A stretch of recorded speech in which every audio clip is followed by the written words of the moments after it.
Welcome to the Anxiety Org podcast. I'm Chester Elton, and this is my dear friend and co-author, Adrian Gostick. Well, welcome everybody. We hope the time you're going to spend with us will help remove the stigma of anxiety and mental health in the workplace and your personal life. We invite experts from the world of work and life to give us ideas and, most importantly, tools to deal with anxiety in our world. And our guest today is our friend, Alaina Love. Alaina is the CEO of Purpose Linked Consulting and developer of the Passion Profiler Assessment. Prior to founding her own company, Alaina was Executive Director of Human Resources for Merck, with responsibility for HR services for more than 15,000 employees worldwide. She's also been a research scientist in immunology, which everybody should know how to say at this point. Yeah, easy. and a clinical research monitoring international drug trials. Alaina is the author of the Purpose Linked Organization, which focuses on the importance of purpose and passion in creating a fulfilled and motivated workforce. We're delighted to have you with us here today, Alaina. Welcome to the podcast. Thank you so much. It's always great to be with both of you. Well, we are thrilled, Alaina, to have you with us. And, in your book, The Purpose Linked Organization, I love that you started with this sort of oxymoron about, purpose. You say, look, purpose is elusive, it's esoteric, and yet we need it.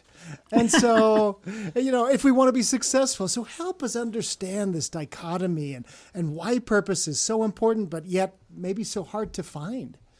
Well, I think it's because we have this mindset around purpose, like there's this thing we have to go out and find. And once we've found it and we've done it, we're finished. It's like, yay, I've reached the pinnacle of my life. It's almost as if it's in the health and beauty aisle of Target. And all I have to do is get in my cart, rush down the aisle and pick it up off the shelf.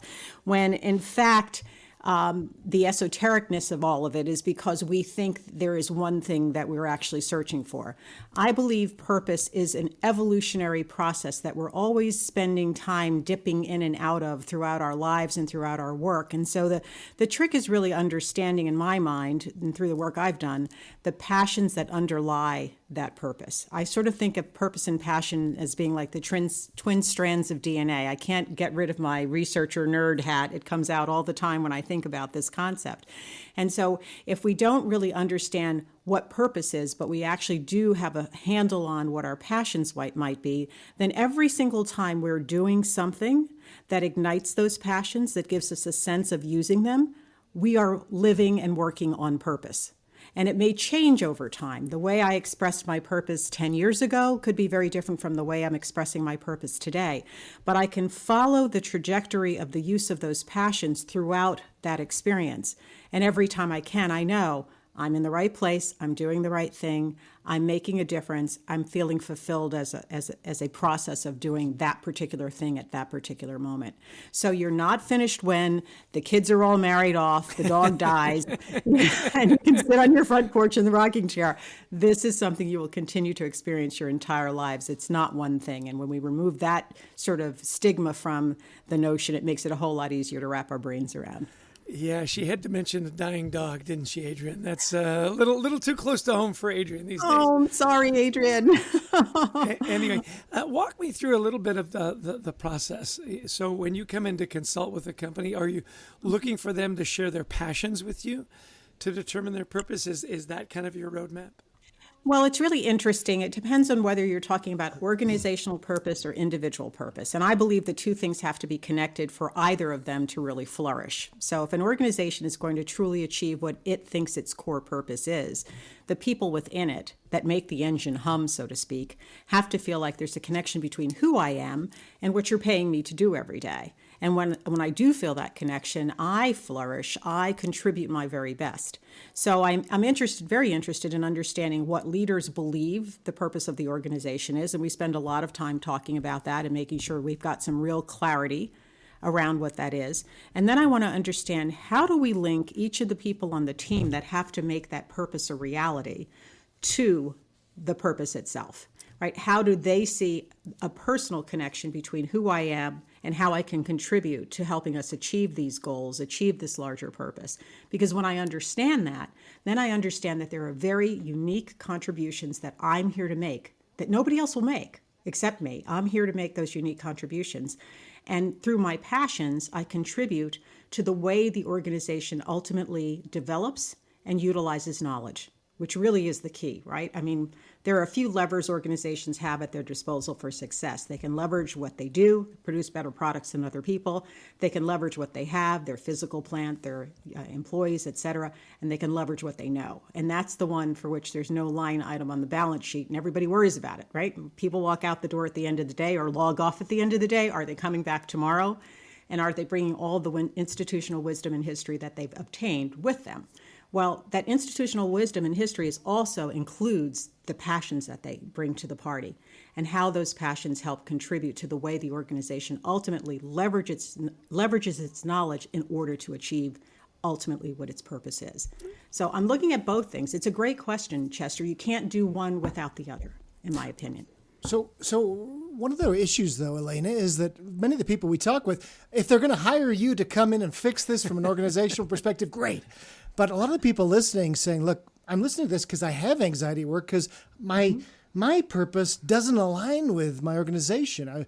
We were talking to somebody who worked in an insurance company, and they say, my job is to tell people no all day long. That's not my purpose in life, but I have to pay the mortgage.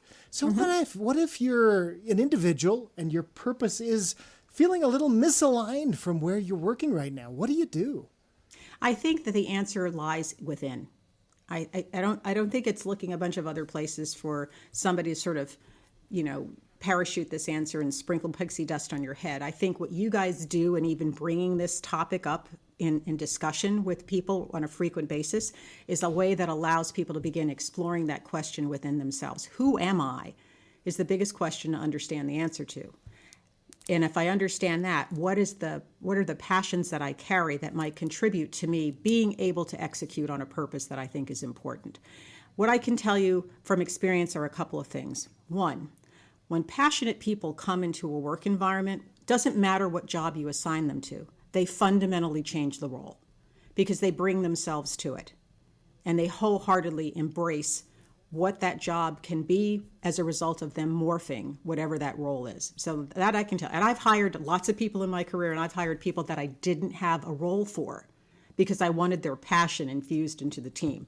And then I figured, I'll figure it out later. Well, and they'll figure it out with me. Like, what is it we're going to actually have them do? So that's one piece. The second piece is that I don't believe people should allow themselves to be restricted from feeling passion or from pursuing passion based on the role that they're in. I think that's a mental mindset that we sort of block ourselves into without realizing that we do, if we are understanding of our passions, we do have the capacity to actually decide how we're going to express them. We're not victims. We get to decide how we're going to express those particular passions. Let me give you a quick little example. I was working with a team once, and it was a hospital setting. And we were trying to do a major transformation project in the hospital and made the decision that we really needed people who were working closely with patients in order to be on this team and to really understand what do patients need in order to really feel satisfied with their experience in the hospital setting. And if you know anything about hospitals, everything's about metrics. So patient satisfaction scores are a huge factor in their understanding of their success and their profitability. We had one guy on that team that worked in what's called environmental. Translation, he mopped floors. He mopped floors all over the hospital. And we started noticing this pattern. The floors that he mopped and the wings of the hospital that he worked in always seemed to have the highest patient satisfaction scores after he had been there. And we couldn't figure out what the heck was going on with this guy. So I had done the passion work with the entire team. And this particular guy had a healer passion.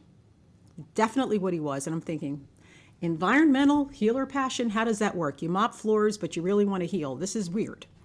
And what we found out when we asked him about it is that he would go into patients' rooms, and many of those patients had been there. It was a long-term care facility. They had been there for a long time, and their families and friends had long since given up on showing up every day. So these patients were often lonely and in their rooms, and because the floor was busy, like most hospitals are right now, they couldn't always get the attention they wanted from the nurses. When they needed something, this guy'd be mopping their floor, talking to them about their kids, their grandkids, their families, what they did last year. And they'd say, well, I've been trying to get the nurse. He'd go down the hallway, find the nurse, bring the nurse back. He did this constantly. So he's mopping a floor, which is a very mundane job by any standard. But at the same time, he's being the healer. He changed that job into what he needed it to be in order to feel like I'm doing more than mopping a floor every day. And this is a guy with, basic education, no PhD, that figured out how to do it for himself. So I think the rest of us can. I think that's so fascinating that you found the link. That the floors were different when he mopped the floor. I mean, that's a really interesting linkage.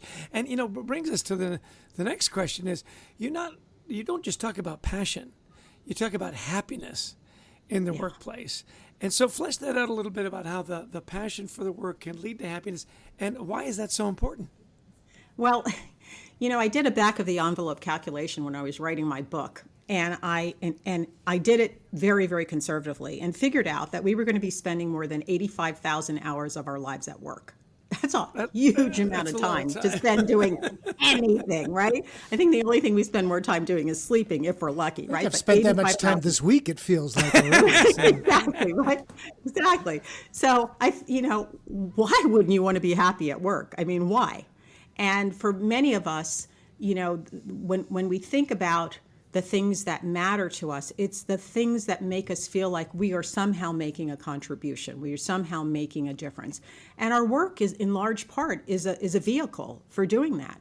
So being able to accomplish that brings to us a sense of happiness. It brings to us a sense of well-being. And the passions that you carry are kind of the vehicle for getting you there. They're sort of the GPS that points the way so that you know which things are going to be likely to ignite those passions and as a result, from which happiness will flow when you're using those particular passions. It's hugely important, and I don't think we should ever underrate it. How can people learn more about your work, Alaina? Well, easy place to do that is on my website, thepurposelink.com. I know Chester also, and in the opening, mentioned my book, The Purpose Linked Organization. I'm working on a second one, which I hope to finish this year. So I'll be able to announce that when I finally have gotten all of the writing out of my brain and onto paper. And also, I write a monthly column for Smart Brief on Leadership. So if you Google Alaina Love /Smart Brief on Leadership, you'll find lots of articles and resources there. And I've read your articles on Smart Brief. They're really insightful. There's some great stuff there. I was actually part of a committee this year that nominated and actually chose Alaina as one of the winners of the International Thought Leader of Distinction for the coaches. CB Bowman, a friend of all of ours, a coaching award. So you're quite well decorated. You're a luminary, and we're thrilled to have you on the show today, Alaina. Thank you. And one of the things you wrote about in Smart Brief recently was this idea of imposter syndrome. We talk a lot about that. So explain for somebody who's just learning about this concept, explain what it is and walk us through your findings, would you? Well, it's really interesting. I think we all know what imposter syndrome is because I think it's most of us at some point in our careers have experienced it or felt it. It's that feeling of maybe I'm not as good as they think I am. Maybe my luck has just been dumb luck and I'm not really as capable as people might think, or I'm just one step away from being discovered as a fraud. Right? It's kind of that feeling. And it's interesting, the subject for that article really came to the forefront in my mind, Adrian, because I'm involved right now in a very large year-long women's mentoring program project for a client. And I was interviewing the women who are mentees and the women and men who are mentors in this particular program. And I was struck by how often women, both mentees and accomplished mentors, told me about struggling with imposter syndrome. And it's not that women are the only ones who struggle with it, men do too. But I just found it remarkable that these women who were very, very accomplished, some of them with PhDs, law degrees, et cetera, raised this issue as a challenge for themselves, and it is one in this particular program that this group of talented folks is going through to be overcome because it's a derailer to success, right? It's all those negative voices in your head that are telling you you have been just lucky, or you haven't really been capable enough, or you don't know as much as the next guy, and pretty soon they're going to find that out about you, and oh my gosh, then what happens? Do I lose my job? All of those things we tell ourselves. I haven't seen one time that ever supported anybody in being successful, not once. And so what I started to find out is that the real way to get over that, first of all, is to begin to sort of examine those messages in your head, and then ask yourself the question, like, are any of these really valid? And 9 times out of 10, you find that they're not. You really do. And then I think there's a matter of sort of resetting the narrative for yourself. Think of yourself as successful. When you think about elite athletes, they're not thinking about, oh, I'm going to miss the basket, or I'm not going to catch the football for the touchdown. They're envisioning actually the opposite. And that works for all of us as well. And then there's a really good suggestion that one of our colleagues had, Elisa Cohen, when she was writing her book. She talked about making what she called a highlight reel. So actually sitting down and writing down a list of all of your successes. What are all the things you've done throughout your career that have allowed you to be successful, or that have been shining moments that you've experienced? Because when you start to look at that list, it gets real hard to say all this stuff that's happened to you has just been luck, that you're really not as smart as they think you are, because obviously you were smart enough to accomplish all of these things, and that wasn't just dumb luck. And then I think the last piece is probably, and I see this a lot with women, this sense of having to be perfect is so pervasive in the way in which we as women operate. And when that happens, we have this sense that if we haven't done everything perfectly, even if 3/4 of the project have been outstanding, we've overcome some huge hurdles, then we are somehow fundamentally a failure and the rest of it's no good. So dialing back on that quest for perfection, I think, is really, really helpful in sort of wrestling this imposter syndrome notion to the ground. Yeah, it's interesting. We wrote a lot about that in our book, Anxiety at Work, as well, perfectionism. And so our guest is Alaina Love, the author of the Purpose Linked organization. She's got a new book coming out later this year, which we'll anxiously await. You talk a lot about, in this last little segment, about women in the workplace. And through the pandemic, are you seeing that women are reacting to it differently? Is there a difference between men and women and their reaction to the pandemic? What are your findings showing you there? My findings are showing me that women have a lot more pressure on them now than ever. And I mean, I think it's always been a high pressure thing, balancing being, a workplace superstar, being a great parent or great partner. That's always been the dichotomy for women, because you've had to sort of be great at both things, usually at the same time. Now we're in a situation where it's the same time, same hour, same day, do all of these things for all of these different entities in your life successfully. And so what I'm finding through my own research and through the research of others is that women are struggling mightily, because what they believe they're being asked to do is nearly impossible. I can't be managing my child's homework at the same time I'm in this very important meeting where I have to deliver, the presentation that's going to, seal the deal with the client. At the same time, these other 5 things have to be dealt with that are going on, and do it all virtually for many of them. And so there's no sort of demarcation between me at work, me at home, than me just getting to be a human being, and decompressing and sort of separating myself from all of the pressures that I have on myself. And they're struggling. It was interesting. We're back in this wave of this pandemic right now, where they're predicting over the next few weeks we're going to probably be, at the peak of the severity of it. But I remember during our last sort of lockdown period, talking with a female client of mine. She's very high up in her organization. She and her husband were both working from home. They were lucky enough to have a parent nearby who was sort of trying to help out with the kids. But they had, one office in their home, one work, and guess who was sitting in that office? Her husband. She was on a Zoom call with me from the bedroom floor. And that's where she took her calls all day. sitting in her bedroom on the floor with her screen in front of her.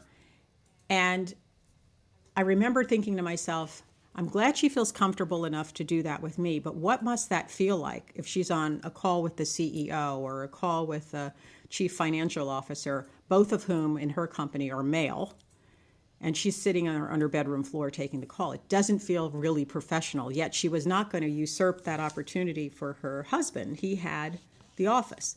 And when there was chaos in the house and the kids came looking for somebody, guess who they came to? Came to mom. And so we're seeing that need for balancing all of that and that women are experiencing now. And it means sort of creating more sort of lines in the sand, more boundaries for everybody in the family, and more understanding for everybody in the family that I'm doing something important too, and that needs to be respected. But when you've got little kids, it's tough. It's a tough one. Yeah, it is. It's very, very tough. Yeah.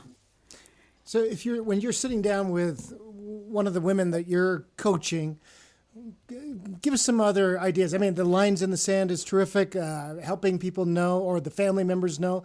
Other things that you advise the women that you're counseling to do. Anything else that you could help us? Yeah, laugh a lot. Laugh a lot. On cue, we laughed. There you go, yeah. Right, absolutely. We're all in the same crap together, right? Yeah. So you can get all bent out of shape and embarrassed, which I had a woman do a couple of weeks ago. We were doing a class online, and she had arranged for her mom to pick up the kids and from school. And so she's in class, and she's leading this particular team, and she has to report back what the team's findings were. And she reports back what the team's findings were. And as she's doing it, I see her turn around and say, "Put a Band-Aid on it." And she turns back around to the screen, and she continues to try to report back. And she turns back around and, "I said, put a Band-Aid on it." Her kids are at the door. I don't know, one of them fell and scraped something. And then she turns back to the camera after the third time. She says, "I'm so embarrassed." And I said, look, we're all in the same situation. At the end of the day, they want mom when they walk through the door. It's just a reality. So we roll with it. And I encourage men who are in the situation of watching this happen to just kind of let it roll, and don't have people feeling like they're somehow, less than professional because their kid's got a bleeding knee and has to interrupt the meeting. Yeah, right? yeah. I like that. We've all seen plenty of cats crawling across people's screens and things like that. So what's a kid? Yeah, no question. I'll never forget a conversation my brother was having. I was listening. He goes, about his son. He goes, "Well, was there much blood? Well, is he conscious now? Yeah, he'll be okay." Hey, listen, we're always interested in self-care. With some of the tactics that, you coach people in, and you talked about you need to laugh more, you need to have some boundaries. Can you walk us through a few practices that you found personally for you and some of your coaches that have really been profound? Yeah, well, I'll tell you, one was really brought to the fore for me over this holiday season. I was supposed to meet some friends of mine for the New Year's holiday, and it was going to be, a several-day thing. And we had driven from North Carolina to Virginia, got to Virginia, and got a phone call from them saying, "My kid tested positive." We said, "Okay, we're turning back around, driving back to North Carolina." So we got back here after, 11 hours in the car, the dog in the back seat going, "Seriously? We did all this driving just to come back to the same place?" We get here, and the entire several days was spent just being slugs, like relaxing, binging on television shows or movies, just, doing as little as possible. I did a little writing during the time period, but for the most part, I got a lot of sleep. And so it really reinforced the power of sleep for me. Like, that is super huge. I felt like a completely different person by the end of that time period. So sleep's a big one for me. I'm trying to do more practicing of it, but definitely journaling helps, just like ways to get my ideas out. Exercising, being outside in nature is huge for me. And there's all kinds of research that proves the power of nature to be healing. So I encourage people all the time, take breaks during the day, get outside, take a walk, even if it's a walk around the block, whatever you have to do, get out and away from the screen or out of the office setting. You'll always end up solving problems much more readily when you do that. I also think great friends are really, really helpful. good healthy food and a great bottle of wine. You can't can't say that. And a dance party in your kitchen as regularly as possible helps. It would be fun, to be at Alaina's house. I can imagine. So, Absolutely. Hey, Alaina, this has been just so great. You're a fellow member of Marshall Goldsmith's 100 Coaches. We love interacting with you every week with Marshall, and this has been just so great to learn more about your work. So if you had one or two takeaways you'd like our listeners to leave with today, what would you say? Oh, boy. There's so many of them. I think I have a few. First, I'd say realize that the answers that you seek and the direction that you're looking for are already available to you. It's inside you. So don't think that you are lacking those things. They're inside you already. Introspection and reflection are really key. But remembering that takes courage is important, because you might discover with that reflection and that introspection that what you're doing isn't really right for you. Or there needs to be some shift in what you're doing to make it right for you. And it may not be what mom and dad would have wanted you to do, or what significant people in your life want you to do, but having the courage to make the choice of what allows you to be truest to yourself, I think is super important. I think also remembering that work is a piece of our lives. It's not our entire life, but it's a piece of our lives, and it's a pretty important one. So being able to be the whole of who you are in the home setting and at work is essential to your overall well-being. It's that old expression, be yourself, everyone else is taken. I like that. That's a bumper sticker right there, Adrienne. There we go. Yeah. Well, listen, what a delight to be with you. Again, our guest is Alaina Love, sorry about that. And she's the author of the Purpose Linked Organization. Follow her on LinkedIn. Look for her books, a new book coming out later this year. What a delight to have you on the show. Thank you so much. Thank you so much. It was a pleasure. You guys are doing awesome work to help others with anxiety at work. So thanks for that. Adrienne Gostick, another delightful guest. Wasn't she fun and energetic, and linking purpose, the happiness at work and everything? I'm interested. I've got a couple pages of notes. I'm interested in what you wrote down. What were your takeaways? I do too, because I loved, her response to the challenging question. I thought it was quite challenging. It wasn't 60 Minutes level challenging, but when I asked her, what if you don't feel this passion at work? And she said, look, first off, passionate people change the role. And so don't be this victim, don't be restricted to what you're doing. Make the role fit your passions and your purpose. I thought that was a good point. Yeah. Well, and the example she gave of the guy mopping the floors is a perfect, a perfect antidote for that, where I'm just amazed that they could make the link between the guy mopping the floors and patient satisfaction. I mean, somebody really dug deep into the data to find that out. And yet, in his profile, in the system that she's got, he was a healer. So he found a way to heal people through mopping the floors. I'll tell you the other thing right at the end that she mentioned that really struck me is that, yes, work is a really big piece of our life, but it's not our whole life. And I think it's so easy for us to get caught up. You made the joke, but it does feel like sometimes we've got 85,000 hours in 1 week, that our jobs are just so consuming that we forget those other important pieces of our life. That was a big takeaway for me. So true. I love, too, that she talked about imposter syndrome. We wrote about it in Anxiety at Work, as you mentioned. And I thought, what a good thing. Just write down all your successes. And it's very hard to say, look, this was my GPA. This is the job I did. This is the big project I had at work. It's pretty hard to say, well, it's all luck after you start looking at all those things. But we do. We all feel imposter syndrome. We've done it. You and I are about to present to a group of international financiers, and we're going, hey, these are men with jobs, Jerry, and we feel, and then once we get going, we realize we have some expertise that they want, and it all starts working out, right? But we all feel it from time to time. Yeah, I mean, I was feeling it this morning, and I love that one of her rituals was journaling and writing things down.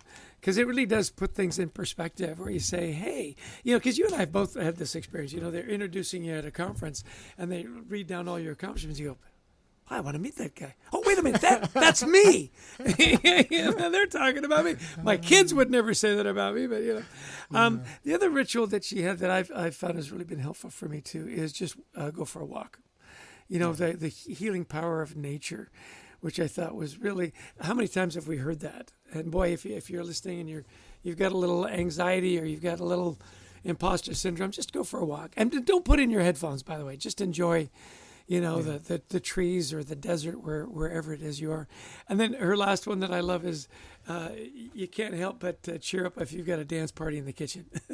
Yeah, I love that. And, we're missing lots, a lot of great advice for women feeling the pressure from the pandemic to laugh at yourself. So thank you, Alaina. So much good advice.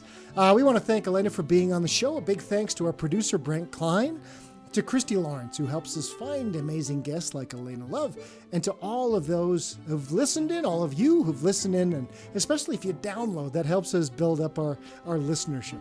Absolutely. And share with a friend. A lot of times we've got friends that are suffering from anxiety and they're unhappy at work. And, sharing a podcast can really be something uplifting. We'd love to have you join our online community, WeThriveTogether.global. We're trying to create a safe place where we can talk about issues like this, women in the workplace, perfectionism, all those kinds of issues. And it's nice to have a community behind you that is cheering for you. Well, Adrian, that's our story, and we're sticking to it. We drop these podcasts every Friday, so look for it, and hopefully it's a great way to get you into a great weekend, unless you have other plans. So, Adrian, from us to you, take care. Hopefully this is helping you deal with your anxiety. Take care and be well.